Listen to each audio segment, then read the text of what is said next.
you get it. Maybe she's going to give us a link on how it can be gotten. But the person we have today is my friend, my mentee, my partner in business. We do a whole lot together. And I always say to people that if you don't want praise, please get her, because she will almost do it better than I would have done it. And I'm not saying that, because I want to impress people. I know that she will deliver. And every time I've said, Dinma, go do this, you can be sure that people will tell me, praise, we don't need you anymore, because she does it so, so well.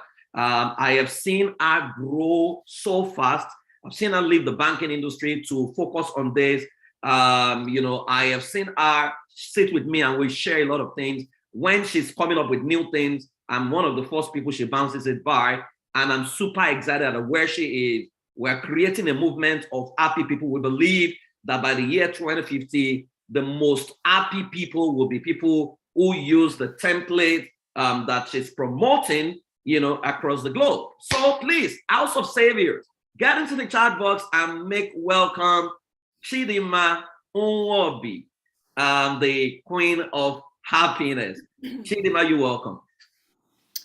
Thank you, PF. Thank you for that amazing introduction. And I'm glad to be here. I'm seeing my tribe members all over the place. And this is just the Ubuntu family. And it's my pleasure to be here.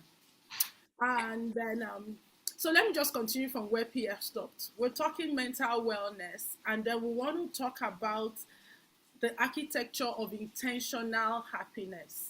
I like to make my interactions, my classes interactive. So I'm like, oh, I'm not seeing their faces. People are hiding their faces. This one is a Sunday. So what are you doing? Are you in bed? Why am I not seeing your face? And how can we keep this class interactive? So yes, a lot of people, thank you everybody. I'm seeing the welcome. Thank you everybody. Most times people say happiness is free. Happiness is a choice. But then, how do we engage happiness? How do we be in that state of happiness so that we can do what is meaningful? First of all, let me also say this. I say to people that this movement is the movement that will continue from here, even on when we transcend to heaven. Because the Bible says righteousness, peace, joy in the Holy Ghost. So even here, whilst you are happifying your life, you are also taking it beyond just your human existence. Because I like to say to people, we are spiritual beings having human experiences. And if that is so, how can we be in states that can promote what we want to do and who we are? So I like to start, first of all, with an experience that I had on the 12th of September. So prior to 12th of September, I was navigating malaria. I did some tests and it was malaria, but the way I was feeling, I was thinking maybe is it not COVID I'm having? That was last year, but I didn't want to do the test. So I was in that state of not feeling too fine and all of that. I woke up on Saturday, the 11th, and I don't know if you've ever been in a state where you're tired of feeling the way you feel. And so vexed in my spirit, I just came to WhatsApp and then I ventured on somebody's status. And then she posted, I just read, what I read on the caption was, I'm feeling vibes on vibes. And I'm like, okay, that's the kind of vibes I want to feel right now, all right? And so I started to listen to the music she was playing. And that was the first day I heard Arasta's Bloody Samaritan. And that music just like enveloped what I wanted to feel, what I wanted to get out of this state I was feeling. And I continued to dance to that music until the night of 11. So stay with me, I'm going somewhere. Then I went to bed. I woke up on the 12th of September, which was a Sunday, and my normal morning ritual is to go to the restroom. I stepped into the restroom. Immediately I entered into the restroom. It was as if I just heard it clearly. And if you recall what was happening in our Nigerian environment around August, September of last year, that was when social media was up with lots of maybe husband cheating on wife coming to social media and crying, and people are saying, why are you washing your dirty linen in public? Many things was happening about that time that was challenging people's existence, people's sense of overwhelm. And so when I stepped into the restroom, I just heard, write a book. The title shall be Happify Your Life, and teach Nigerians how to make mental and emotional well-being and happiness a lifestyle.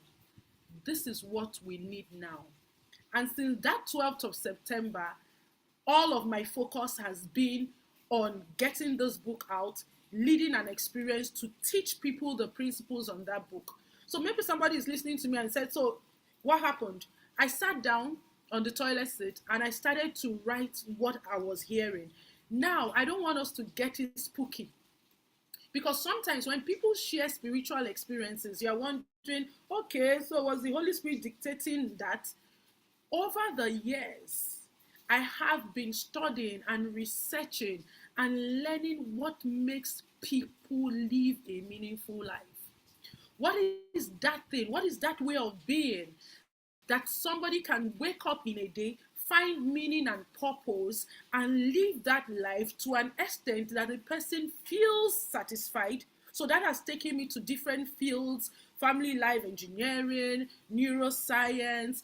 I've studied in depth the science of human flourishing, certified in positive psychology. I've gone in depth in emotional intelligence, just to really understand how can a person created in this once in a lifetime world live a life that is meaningful and fulfilling. And some of those things is what I'll be sharing with us today. I also remember earlier than then, I'd written a book that's come called Happy. And when I was talking about it on social media, one young lady in her 30s with 2 children, she commented, she said to me, happiness, is it not something for children? Why should adults be consigning themselves with happiness? Which means that a lot of people do not have an in-depth understanding of what it is to live a happy life. So maybe that's where I'm going to be starting from today. That if you're going to enjoy your own kind of happy, there are 3 levels of radical practices that you need to practice intentionally. First of all is radical self-acceptance. Knowing that things have happened to you in the past, things are happening to you in the present, and things may happen to you in the future, but there is a way of being that helps you to come to a radical self-acceptance of your circumstances and what has happened, so that you are not consumed in them. The second level of radical practice you need is radical self-mastery. Radical self-mastery. Yeah, so radical self-acceptance. Many people have put their happiness in the hands of people. Circumstances have happened that have made us feel disillusioned, made us feel dissatisfied, made us feel overwhelmed. But I want to let you know, I was having a conversation with a lady the other day, and we're talking about forgiveness. And I said to her, forgiveness is, for you to forgive, you have to come to that place where you accept what happened. You're not going to pretend it didn't happen. You're not going to wish that it didn't happen. But it's accepting that it happened and accepting how it has affected you, and now saying to yourself, yes, I agree this happened, but I'm choosing no longer for this to define my life. That's some level of radical self-acceptance. And it's until you get to that point that you can really heal from any trauma, that you can really, be that authentic self, irrespective of what life throws at you. The second is radical self-mastery. Sometimes I say to people, happiness is not happyology. Like when, you're always happy, you're always excited. When we get down to defining happiness, even as we progress, you will know that happiness is not the goody-goody feeling. You don't wake up every day and you're in the best moods. You don't wake up every day and you are most excited. You don't wake up every day and life just happens the way you want it to happen. It was a guru that said that one of the things that can help you come to a state of acceptance is to know that life is not playing ball. Life is not folding the hands, waiting. Dinma wants to be happified today. No, life will be happening and throwing its own different curves. So for you to experience that state of happiness, you need to learn how to practice radical self-mastery, getting a mastery of your thinking, getting a mastery of your emotions, and getting a mastery of how you respond to things happening around you.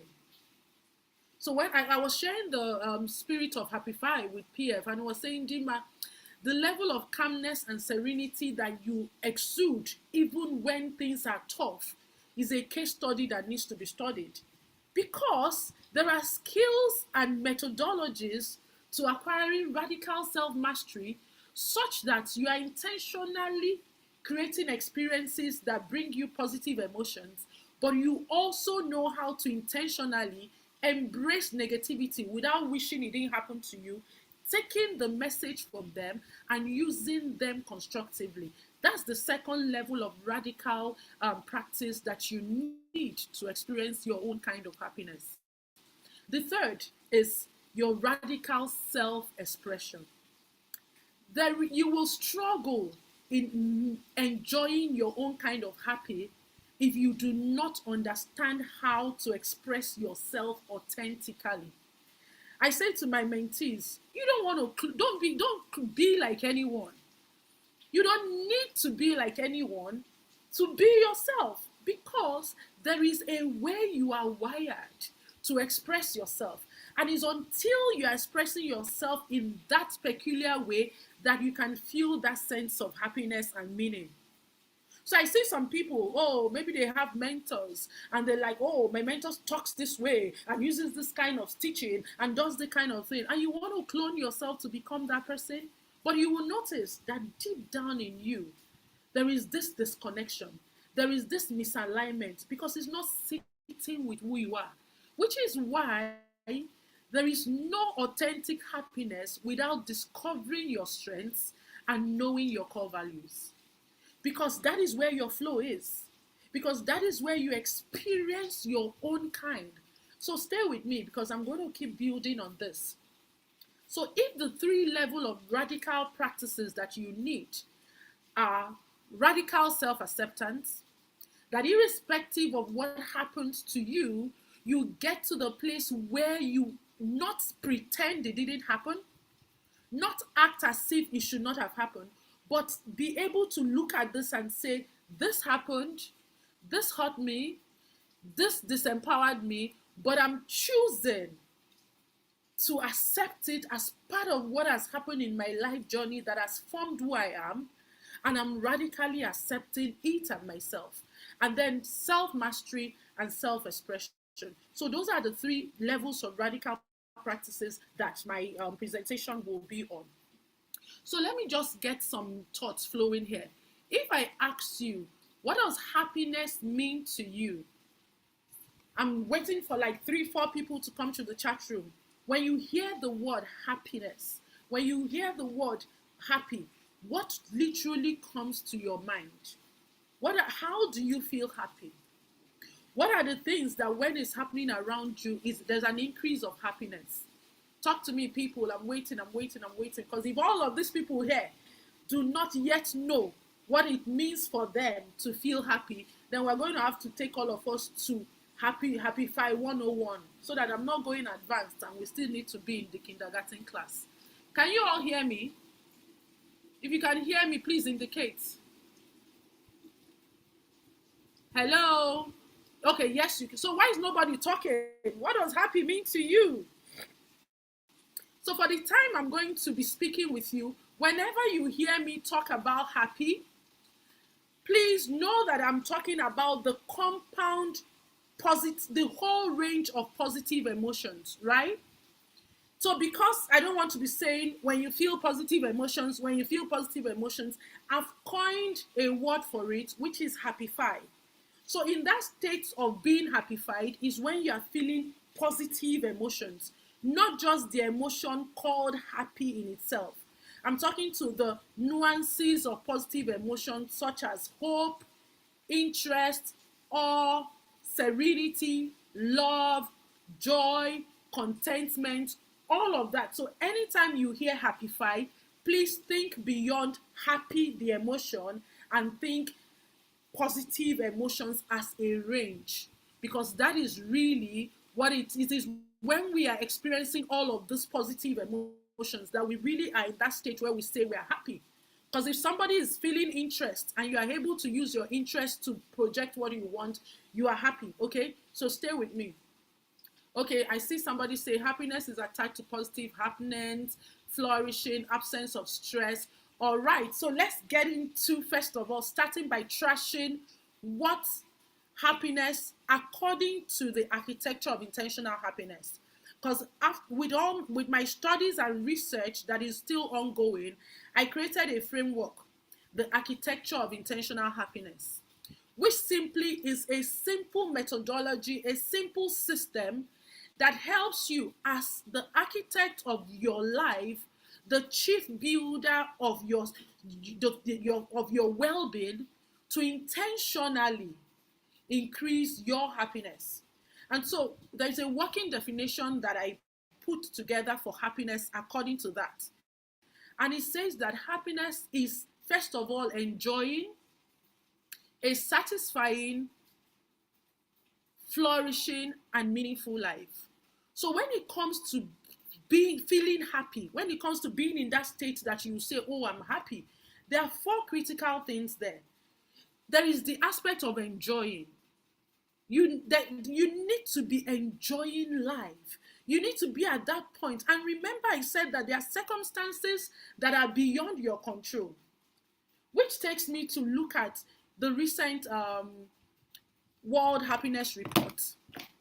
Did you notice that for some years, since the 10 years that the organization has been putting together the World Happiness Report, a particular region of people have been coming tops? For the past 2 or 3 years, Finland has been the happiest nation on earth. Then you're seeing Denmark, you're seeing Norway. So you're seeing the current report, the 10 most happiest nations are the Nordic countries. All right?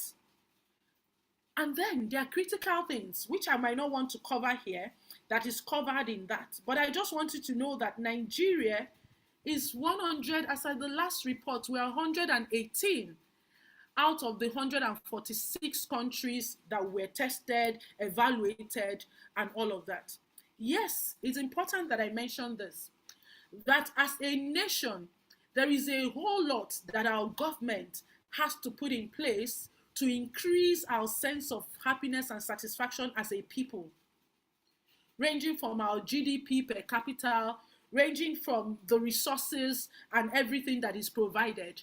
But I like that even in the indices that was tested for the World Happiness Report, apart from all of those things that were outside our circle of control, there is one which you have an input to make. First of all, is how you extend care to other people in need, but more importantly, how you make life decisions.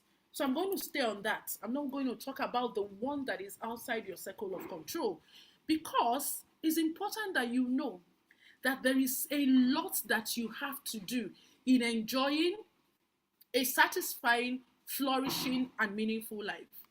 Somebody said in the chat room that happiness is not the absence of stress. I like that, because there is an element in living the meaningful life if you can understand your stress life, your stress indices, and what to do with stress.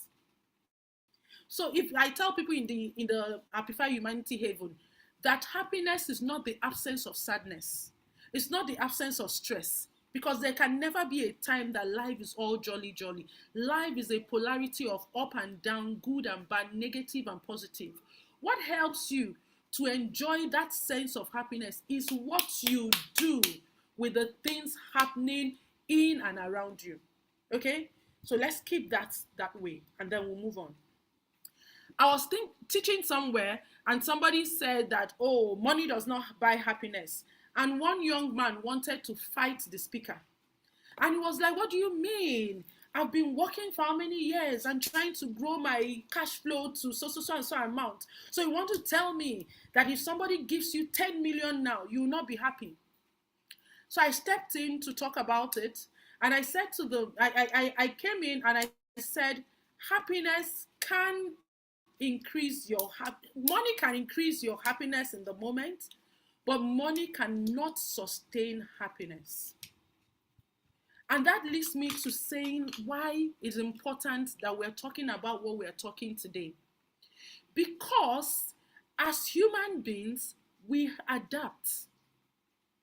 No matter the experience you have today that gives you that sense of positivity, with time, the effect of that will come down. I think maybe I should share some bit of science. I'm in my head, I'm trying to not bring science, but I'm saying that there's no way I can talk this talk without science.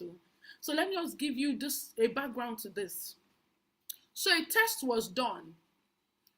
Uh, Somebody say money is a splasher of happiness. It lasts for a moment. Yeah. But then research has shown us that money spent in experiences gives a longer lasting sense of happiness, right? But let's stay on track. So let me give you this study that was done so that I can build on it and move on.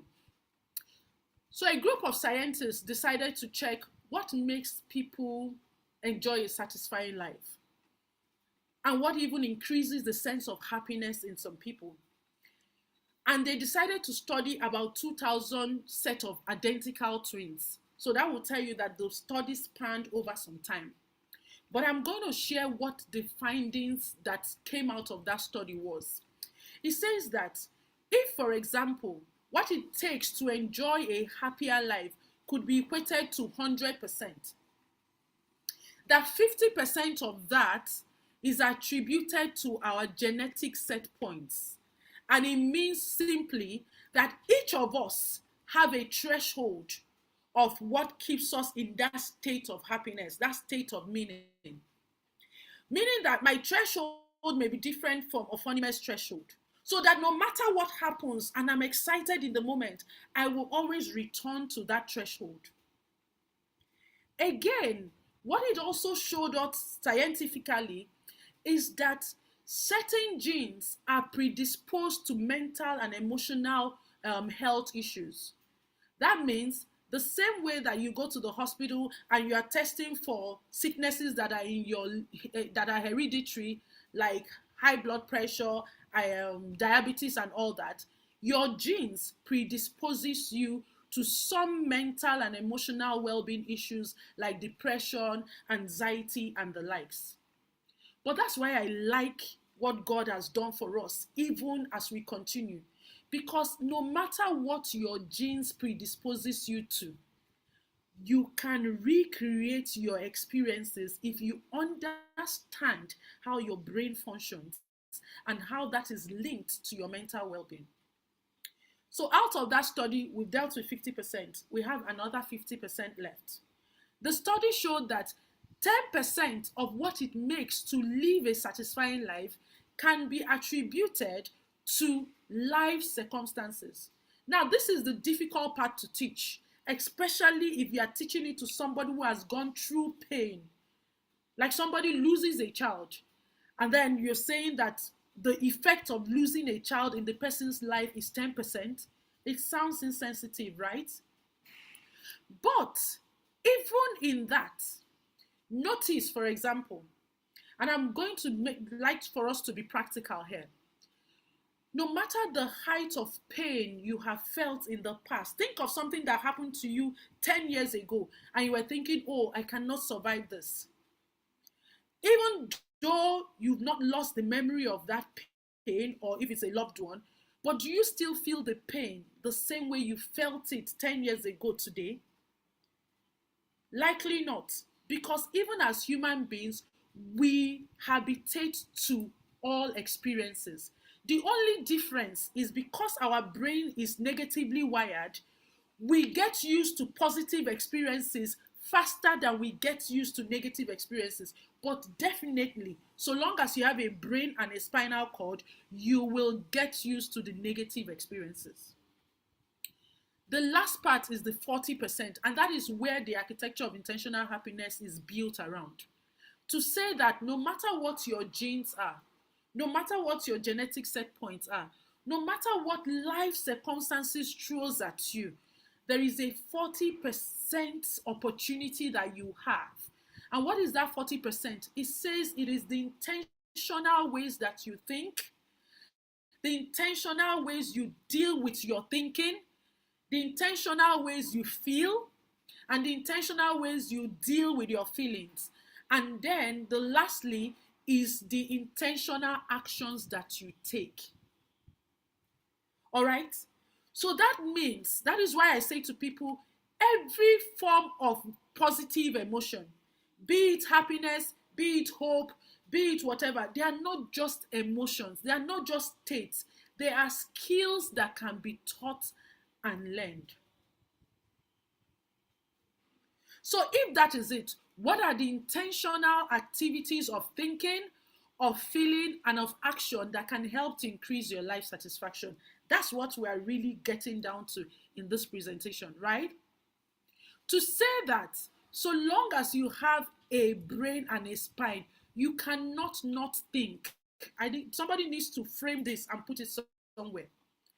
You cannot not think, because your brain will continually think. And it's our thinking that puts us in the state that we are in per time, which is why your state is thinking affected. So that means that if something happens, I give an example. One of my recent cases I'm dealing with is a lady who is clinically diagnosed with depression, right? And then when she presented with depression in the sense that it was the enormosity of her job that was overwhelming her. But then when we got down deep into it, and she began to use one of the tools that I will share with you today, we got to the nitty-gritty to find that it wasn't really her job. Now, this lady changed her job role from one job role to the other. And in this new job role, she's required to write reports. Now, since she was a child in secondary school, she's always had this thinking that she's not good with writing.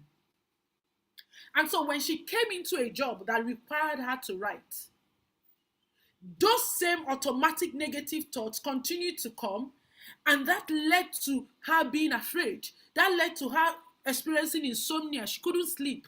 And that grew to full-blown depression that she had to be placed on medication. But if you are talking to her, she's telling you that it's her job demands that is depressing her. But what was depressing her was her thinking about her ability to sustain that job. So it means that if you are going to enjoy your own kind of happy, you must have a system of noticing what you are thinking and redirecting your thoughts in the ways that are empowering. That's what you need to do. Because your thoughts really are the materials that build your mindset, your beliefs about yourself and anything. And then that leads you to the behaviors you are doing, either consciously or unconsciously, and then your actions.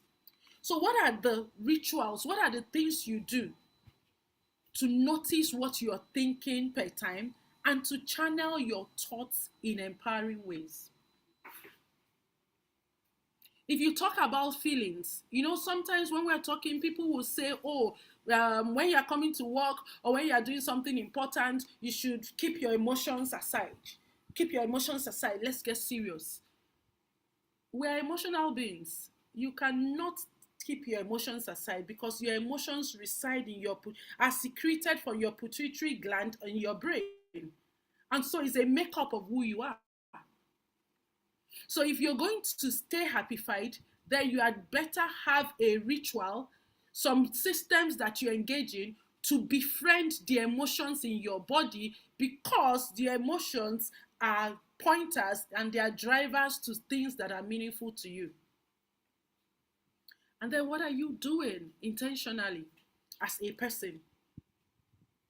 Because it's important that you know that you are as flourishing as your mindset, you are as flourishing as your skill set, you are as flourishing as your tool set. And these things affect how you show up in life. So let me ask us a question so that I can build on why it's important that we embrace positive emotions for our mental well-being. I need at least 2 people each. Think of any, let's start with the negative. Think of any negative emotions you have felt in the last 1 week. Can somebody indulge me?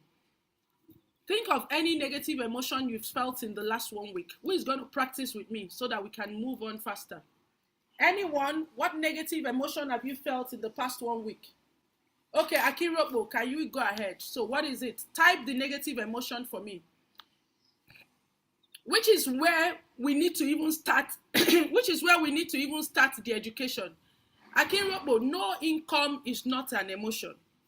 So when you did not have income, how did you feel? That's what I'm interested in. What did that make you feel? Because sometimes you say to people, what are you feeling? Exactly. So somebody said disappointment. Okay. So Steph, when you felt disappointed, what did you want to do? Can you quickly answer that? Obasara, you can also share with us when you felt shame or guilt, what did you want to do as a result of that? Okay, so Steph said, okay, so please, how we will do this so that we can get the wisdom in it. If you are sharing with me the emotion, just put a dash and tell me what you wanted to do as a result of that. So who I can see, Steph said she felt disappointed and she wanted to isolate. Yes, I need some other person. Bukola, when you felt anger, what did you want to do? Obasora, when you felt shame, what did you want to do? Okay, Chisom says she felt angry, she wanted to walk more. Obasora felt shame, she was upset with herself. Somebody felt overwhelmed and wanted to be away from everything and everyone. Thank you for that. So let's flip it. Let's move on to positive emotion. Name one positive emotion and what you wanted to do when you felt that emotion. Can you quickly do that? And remember, we're talking of the different nuances of positive emotion. Happy, joy, love, serenity, peace, awe, inspiration, hope, gratitude. Can somebody answer quickly? Name one positive emotion and tell me what you wanted to do as a result of that. So PF, when you feel joy, what do you want to do? iPhone says when she's happy, she wants to party. I need 2 more responses so that we can really tie this to our experiences. Any other person? Are you noticing something? That when I talked about negative emotions, people were quick to drop the negative emotions they felt and the consequent effects. But when it comes to positive emotion, there is this drag. And if you notice in the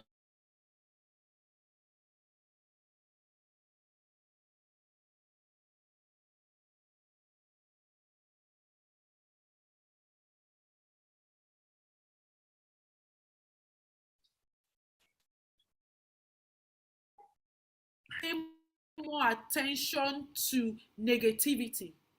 And so we are more likely going to be talking about the things that don't work out, the things that are negatively oriented, much more than we can talk about the things that bring us positive emotions. And it's even in our vocabulary. We have more words to describe negative emotions than we have to describe positive. But based on what we did now, let me share with you why you need to stay happified. Because of 2 major things that is happening in our brains wired to protect us and wired to conserve energy, we tend to pay more attention to negative experiences and negative emotions. And when we are in that state of negativity, it narrows us down. We want to hide away. We're not in our most creative state, because negative emotions will activate the fight, flee, and freeze response of our brain. So the brain is immediately on alert and wants to protect us. That is why when somebody feels disappointed, she wants to hide away. When you feel shame, you beat yourself up and you're upset. But do you know that in that state, you are not doing yourself good? Because from emotional intelligence, we know that when our brains are hijacked by negative experiences and negative emotions, it activates our fight, flee, and freeze auto response of the brain, and that closes our prefrontal cortex, which is our rational brain. So notice that when you are overwhelmed with negative emotions, you are not in your most creative state. You are not even a good company to be with, because you are not tapping into the power center of your brain. But look at what we also shared there. When you have positive emotions, you notice that you want to do more things that will give you positive emotions. Somebody said, when I'm happy, I want to eat small chops. When I'm grateful, I want to share with people. When I'm joyful, I want to dance. Did you notice that nobody, when they are feeling positive emotions, wants to hide away, wants to beat up themselves, wants to alienate themselves from community? That is why we know from science that negative emotions narrows our focus and our brain ability to think, imagine, and be creative. But positive emotions open up our brains. We're more creative, we're more friendly. Which is why, as the architect of your happiness, you have to intentionally set up a system that ensures that you are feeding yourself with positive emotions so that you can be in your best state as the God that you are, to create as a God, to relate as a God, to navigate life circumstances as a God. Another thing you need to notice is that when you are filled with positive emotions, let me also do a case study here. Have you noticed that when you feel sad, or you feel angry, or you feel overwhelmed, the way you respond either to your child doing something you don't like, it will be totally different from how you respond when you are feeling just hit a milestone? Who wants to collaborate with that? True or false? The way you react with people, the way you react with situations, have you noticed a difference with when you are overwhelmed with negative emotions and when you are overwhelmed with positive emotions? All right? Okay, so Harriet says true. Which is why you have to, looking at that, then you know that if I'm going to be in my best state, then I should go for experiences that give me positive emotions so that I can be the best human being that I want to be. Which takes us to the second aspect of Happified, that when you are in a positive state, your sense of hope is increased. I don't want to divert. I want to be in this situation because I just talked about hope and I remembered something. We were at the Tribe Connect of Happified Humanity Project, and somebody said, I read chapter 1 of Happify Your Life and it challenged everything I've known about hope. And I'm like, okay. She said all the while she's always known that hope is not a strategy. Then she comes to Happify Your Life and Dinma is saying hope can be a strategy. Then she's like, oh, wait a minute. And she said what it did for her is that she needs to challenge even the things that she has heard. Let's even keep that one aside. But when you are filled with positive emotions, you are in that state of hope to go for experiences that would matter to you. When you have positive emotions, your resilience grows. That is why when you are excited, you are not fighting. If you have ever fought with somebody on traffic, pause and reflect on it. It was a day you were cranky. It was a day you were feeling overwhelmed. It was a day you were feeling bitter. If you were in traffic on a day where you were feeling excited and somebody cuts in front of you, you are not likely going to fight. If you are in a state of serenity and somebody abuses you, you are not likely going to exchange words with that person because you are in a higher altitude than the person, because you've set yourself in that state of where God functions, which is where he wants us to function from, a state of being in charge. So positive emotions increase your resilience. Positive emotions also increases your sense of can-do spirit. If you are inspired, you can take on a challenge. But if you're feeling like low, not qualified, you're not going to take up that challenge. So what does that say to us? that as architects of our own happiness, you have to intentionally create a system to fill up.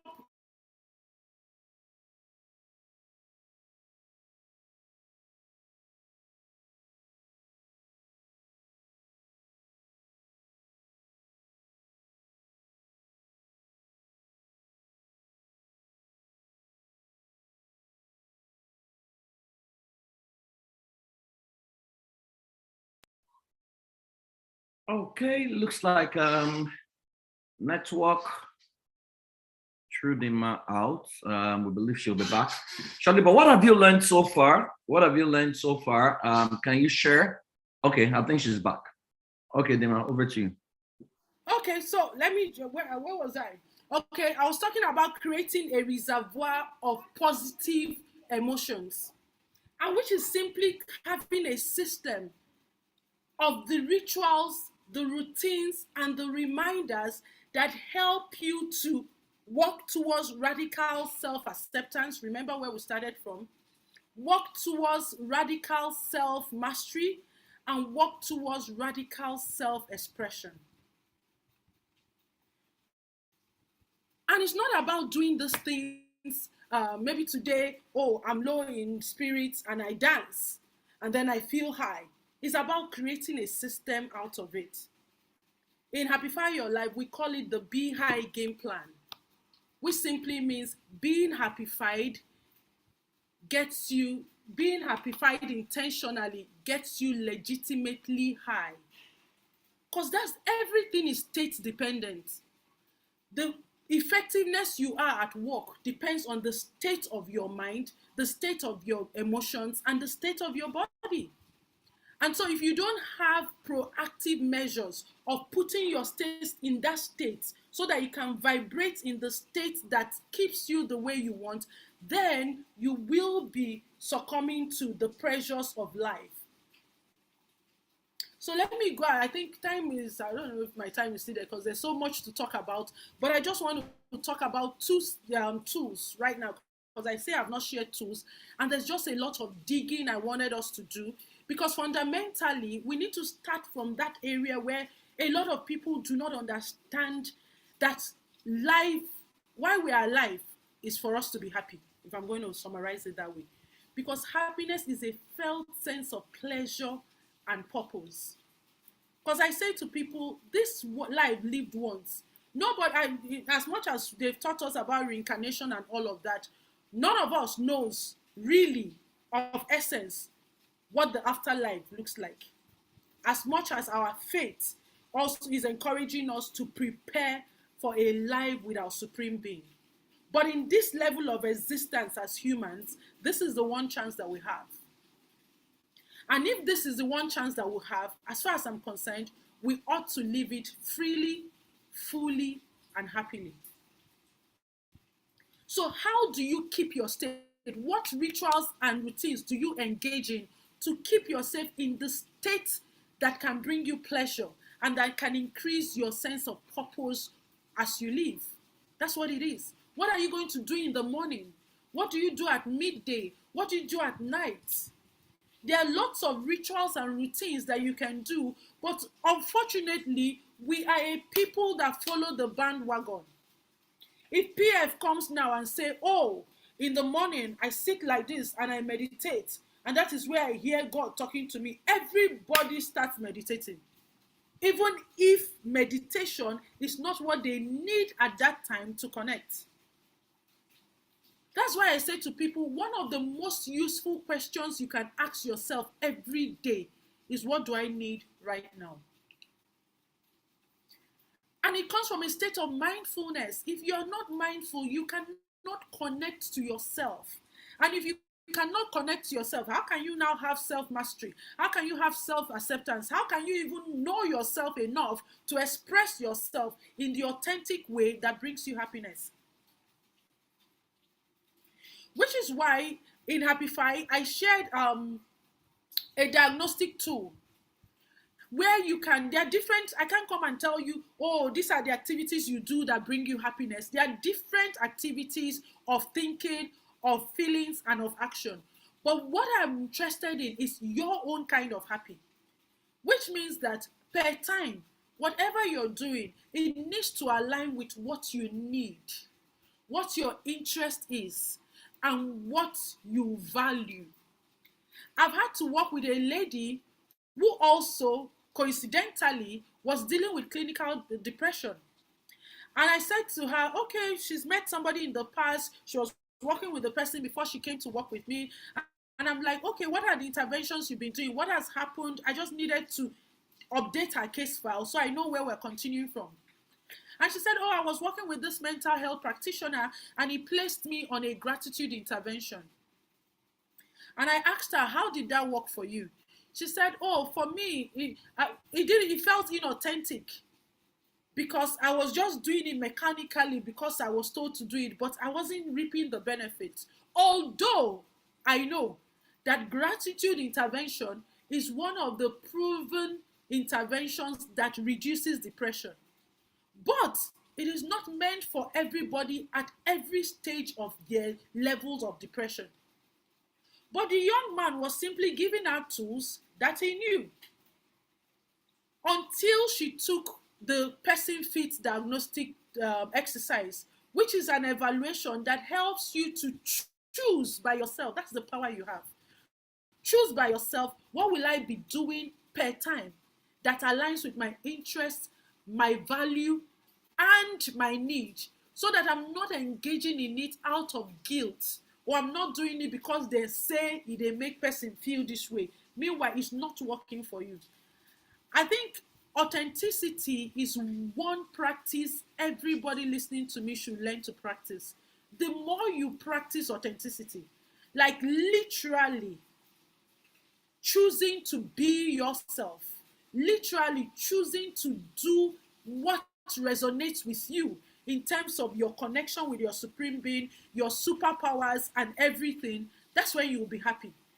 Because if you are not yourself, you can't do it. But then there are skills to being yourself, which is why it's not just, oh, happiness is free, choose to be happy. How? When you don't know how to befriend your thoughts? If I ask us here, how many of us have an intentional practice of sitting with your thoughts to first of all know what you're thinking and then know how to redirect your thoughts? A good number of us here maybe are practitioners and people in the self-help and influencers. When we started, PF took us through the creed, and I was reading the creed. I was just smiling to myself. I said, there is no way you can live this creed if you are not happified. Because how do people experience heaven when they experience you if you are in disarray in yourself, in your spirit? Excuse me. How do you determine what happens everywhere you go when you yet do not even know what is happening inside of you? So one of the tools that we need is knowing how to befriend our thinking and our emotions. Because people say to you, emotions are data. Your emotion is God is trying to say something to you through your emotions. But do you know how to tap the emotions from the message from your emotions? It is simply because if you cannot, that's why I said it earlier, and William Shakespeare said it in his book. Nothing is good or bad, but thinking makes it so. And therefore, if you cannot redirect your thoughts to empowering thoughts, you will think that everything around you is bad. But it's the way you are thinking about it that's really important. And you cannot know how you are thinking about it if you do not know what you are thinking. So simply, maybe I need to give you this exercise, then I'll pause and ask PF if I still have more time, because there's a lot I want to unpack that is just coming out of my mouth, blah, blah, blah. But let me ask you a simple exercise you can start to do from today. It is for you to know how to journal or put down what is coming up in your head. Let's even make it practical. Look through the different dimensions of your life. ranging from your spiritual growth, your relationships, family, career, quality of life, business, other relationships, your finance, all the 12 dimensions that make for harmonious living.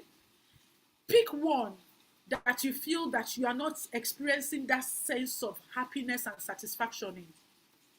And then for the next 7 days, or PF says, I'm coming back in the next 2 weeks to take questions. I would like to encourage you to do this exercise that I'm sharing with you for the next 14 days before we meet, so that you can share your experience. That area of your life that you feel is challenged. Akiropo said something about income, and he was sad about it. I want to challenge you to do this exercise so that you can see how you can increase your sense of happiness and satisfaction in that area. And what is the simple exercise? Each day for the next 14 days, create time to reflect on that dimension of your life that you are least satisfied in. And as you're reflecting on them, put down all the thoughts that is coming to your head about that area of your life. Maybe what you are thinking about yourself in regards to it, what you are thinking about your capability to make it, whatever be the thoughts, put it down. Correspondingly, put down the feelings you get when you think about that dimension of your life. Put it down.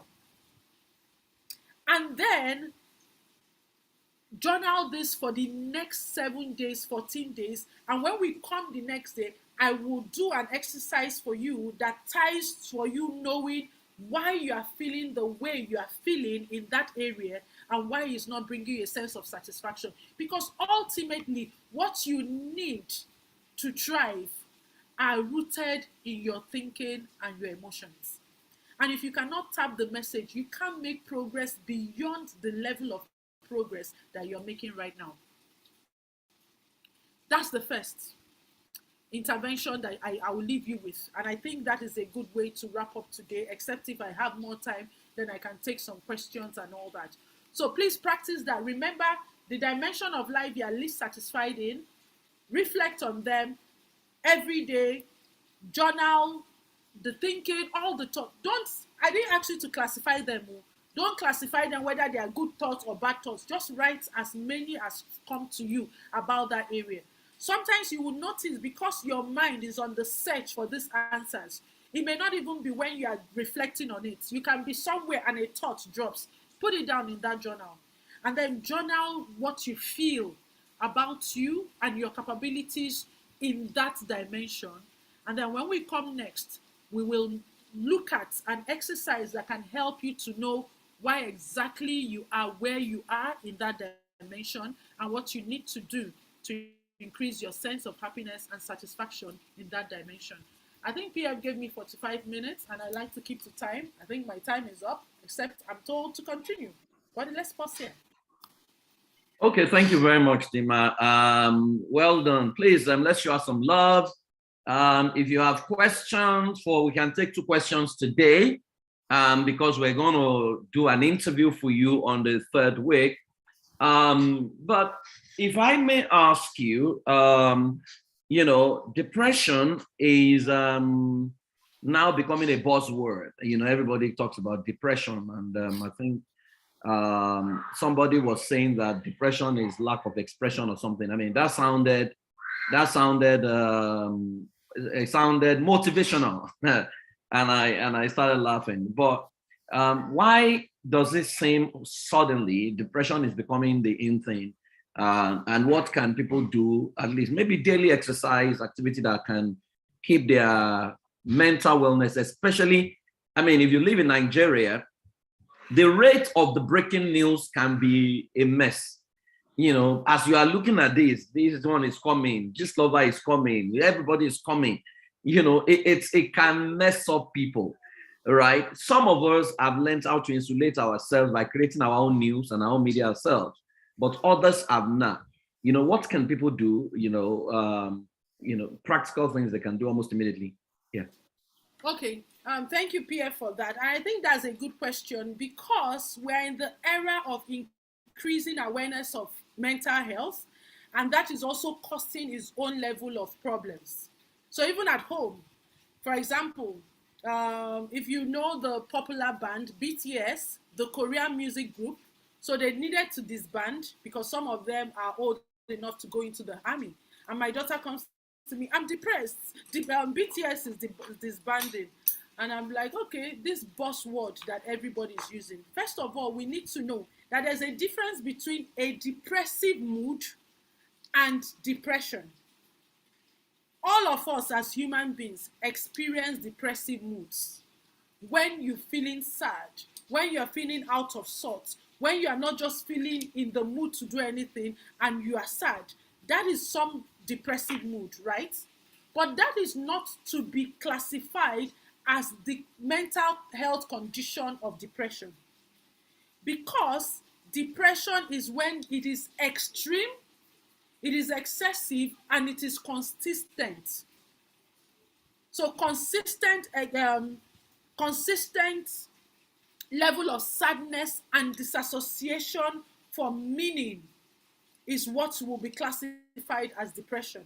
And coming from a scientific point of view, I always like people to take the evaluations so that your evaluation will tell us the different levels of depression. So in my work practice, when people take the DAS scale, the depression scale, and they are low level depression or moderately depressed, then they can be doing the cognitive therapy techniques that can help them. But once somebody crosses the moderate depression to severe, highly severe, I will recommend them to a psychiatrist because they need to be placed on medication to follow up with the psychotherapy. So having said that, as human beings, so that we can insulate ourselves from getting to that point of depression, it is classically the simplest thing is this exercise I gave to us.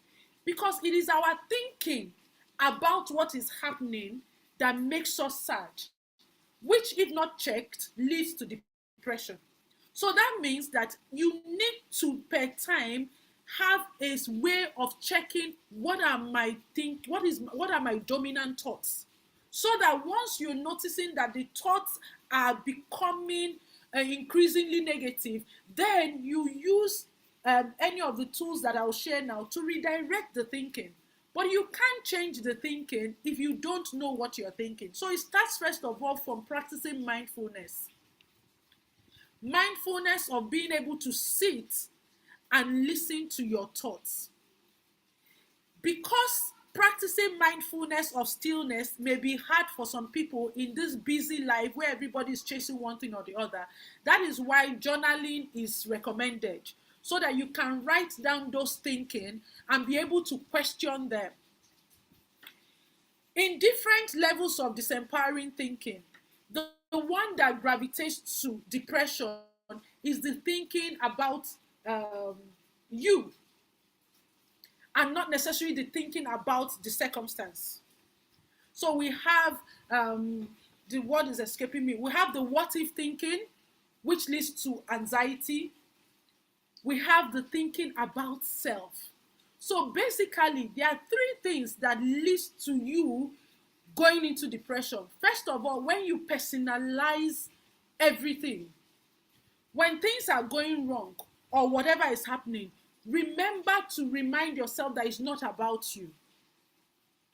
And even if your husband shouts at you, you don't take responsibility for a person's inability to express emotional intelligence and anger management as something about you. It's not about you, it's about the person. But it is when you internalize it and say, oh, there's something wrong about me and all of that, that is when you gravitate to extreme sadness. The second one is permanence. A lot of times people look at their situations that are not working and they feel that it is permanent. No condition is permanent.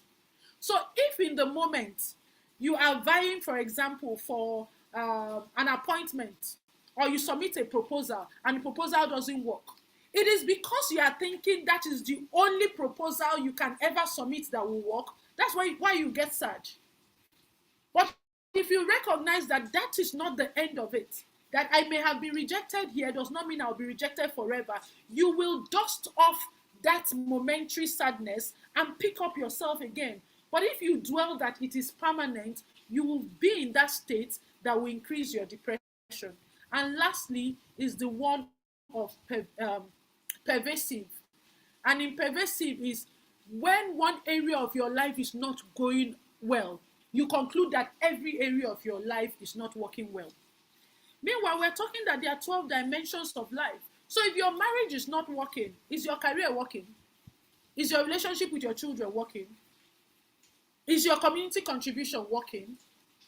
So take your eyes away from that area that is not momentarily working and get your succor from an area in your life that is working, because you are much more than one dimension. You are a whole being, and there are different dimensions to you. So it's about how we are thinking, and what a person can do to step out of depression is to sit with their thoughts and to have, I always, when I'm talking with people and I say, can you name one loyal person that you have in your life?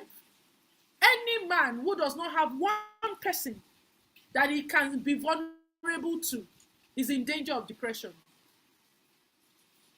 Because we know that even with all of these skills, there are times you are so submerged in it that you forget to practice them. But if you have one person you can be vulnerable to that can remind you of who you are, then you are likely going to dust away from that. So we all need a vulnerable circle. We all need somebody that we can talk to that can help us. And lastly, unhappiness grows in forgetfulness. The more you forget who you are, the more you forget what you have. And I'm not talking houses and buildings. I'm talking of who you are essentially, the God that you are, the more unhappy and depressed you will be. But the moment you remember who you are and remember what you have, you will see the levels of depression lifting. But ultimately, it starts from your thinking. You are muted, PF. Thank you very much, Dinma. I mean, that was quite explosive and expressive. Thank you very much. I look forward to the Q&A session we're going to have by the third week. You don't want to miss that for anything at all. We will engage them as long as we need to understand this. Dinma, the Amplify Your Life, how can people get it? Do you want to put a link on the chat box if people want to get our book? All right. Yeah, so that we can, I mean, I have the book and, you know, I believe everyone should have it. Thank you very much, Dinma. Well, that's been Dinma Nwobi. We will be back with her by upper week. Next week is immigration to America, and we're having Ann Badmos. Ann Badmos has never lost an immigration case before. So you want to get in on time, because once our room is full, and we don't do second service yet. Okay. Anyway.